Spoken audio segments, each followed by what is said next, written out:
هو في أكل بسيط سهل موجود في كل بيت بس ليه فوائد خارقة؟ والله وده مش هزار. التمر، أيوة التمر اللي كلنا بنحبه بس يمكن مش مدينه حقه. طيب تعالوا كده نتكلم جد. لو كل يوم خدت لك 2 أو 3 تمرات بس مش أكتر، عارف إيه اللي ممكن يحصل في جسمك؟ ركز معايا وخليني أقولك بسرعة قبل ما الفيديو يخلص. حسب بحث انتشر في المكتبة الوطنية للطب في الهند، التمر فيه حاجات جامدة جدا واللي منها مضادات أكسدة ومضاد للالتهابات وبيحارب البكتيريا، وفي حاجات اسمها فلافونيدات والجلوكسيدات. أيوة أسامي غريبة بس فوائدها رهيبة. يعني ببساطة التمر مش بيغذيك، ده بيعالج وبيحمي وبيقوي. طيب لما تاكل تمرتين 3 يوميا جسمك هيحصل فيه ايه؟ اول حاجة طاقة طول اليوم من غير ما سكر الدم يتهز او يحصل لك هبوط مفاجئ. 2 قلبك هيشكرك، البوتاسيوم اللي فيه بيقلل ضغط الدم وبيقلل من خطر الجلطات وامراض القلب. 3 التمثيل الغذائي بيتظبط، يعني الحرق عندك يبقى تمام والسكري في الامان. 4 مخك هيبقى سوبر ستار،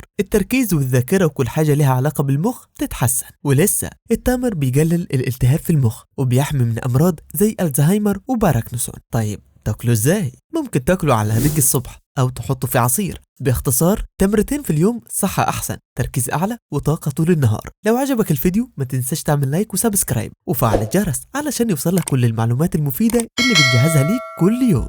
سلام.